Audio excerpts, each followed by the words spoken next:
नमस्कार मंडळी, कसे आहात तुम्ही? मजेतच असाल. मी आज तुमच्यासोबत शेअर करत आहे ओट्स सेरेलॅक होममेड घरी कसं बनवायचं.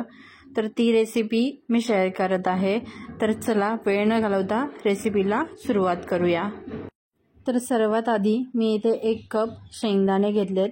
त्याला आपण मस्त असं भाजून घ्यायचं आहे. ते भाजून झाले की त्याच्यावरची जी सालं आहे ती आपल्याला काढून घ्यायची आहेत.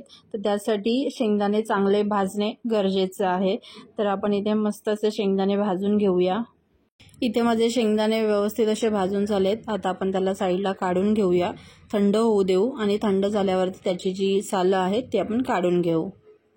शेंगदाणे आपले थंड होत आहेत तोपर्यंत आपण इकडे भाजून घेऊया ओट्स. मी इकडे रोल ओट्स घेतलेत.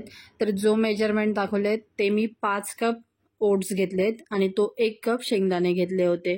तर आपल्याला हे ओट्स पण मस्त असे भाजून घ्यायचे आहेत. तर इथे 40% ओट्स माझे भाजून झालेत. तर आता मी त्यामध्ये ॲड करते ड्रायफ्रूट्स जे मला यूज करायचे आहेत. तर मी इथे एक 10 ते 12 बदाम घेतलेत, 5 ते 6 काजू आणि एक 2 ते 3 अक्रोड घेतलेत आणि ते पण ओट्स बरोबर भाजून घेणार आहे. म्हणजे त्याला वेगळं भाजायची गरज नाही, याच्यामध्येच ते व्यवस्थित भाजून निघतात. तर आपण ते भाजून घेऊयात. मी अख्खे अक्रोड टाकलेले, तर मला असं वाटतं मी त्याला तोडावं म्हणजे तेही चांगले भाजून निघतील. इथे आपलं ओट्स आणि ड्रायफ्रूट ऑलमोस्ट भाजून तयार आहे. अजून एक थोडा 5 मिनटं परतून घेऊ आणि मग त्याला गॅस बंद करून थंड होऊ देऊ. इथे आपले शेंगदाणेही थंड झालेले आहेत. तर त्याची आपण सालं काढून घेऊयात. सालं काढलेले शेंगदाणे मी याच्यामध्ये ॲड केलेत. आता हे थोडं थंड होऊ देऊया आपण. थंड झालं की ह्याला आपण मिक्सरला बारीक करून घेणार आहे. तर इथे आपले ओट्स ड्रायफ्रूट सगळं थंड झालं आहे. आपण मस्त असं त्याला मिक्सरमध्ये बारीक करून घेऊ आणि मग त्याला चाळणीने चाळून घेऊ. इथे मस्त असं मिश्रण बारीक झालं आहे. हे आपलं सेरेलॅक तयार आहे.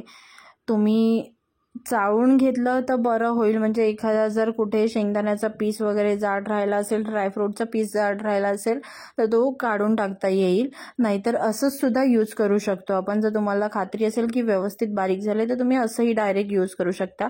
पण माझी मुलगी जस्ट 6 महिने क्रॉस झाली आहे, तर म्हणून मला ते चाळून घ्यायचं आहे. तर मी चाळून घेते. तयार झालेले ओट्स सेरेलॅक आपण एका बंद डब्यामध्ये भरून ठेवू.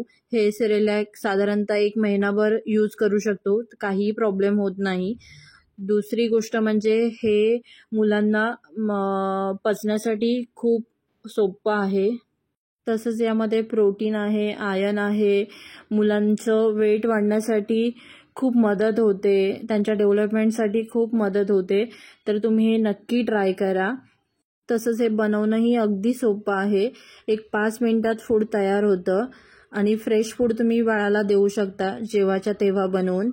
एक अर्धा ग्लास पाणी घ्यायचं आहे. त्यात तुमच्या बाळाच्या भुकेनुसार म्हणजे 1 चमचा किंवा 1.5 चमचा 2 चमचा जसं असेल. 6 महिन्याच्या बाळाला 1 चमचा खूप होऊन जातं. तर तो पाण्यामध्ये टाकायचा आहे. त्याच्या गाठी पूर्ण मोडून घ्यायच्या. त्याच्यामध्ये तूप थोडंसं ॲड करायचं. फर्स्ट टाइम जर तुम्ही बाळाला देत असाल तर 1 ते 2 चमचेच द्या, जेणेकरून जर बाळाला काही ॲलर्जी होत असेल तर ते आपल्याला माहिती पडेल. आणि इथे हे आपलं सेरेलॅक तयार आहे. बाळाला देण्यापूर्वी तुम्ही तुमच्या डॉक्टरांनाही विचारू शकता, त्यांच्या सल्ल्यानुसारही देऊ शकता. रेसिपी आवडल्यास लाईक, शेअर, सबस्क्राईब नक्की करा. नवीन रेसिपी घेऊन पुन्हा भेटू. तोपर्यंत थँक्यू.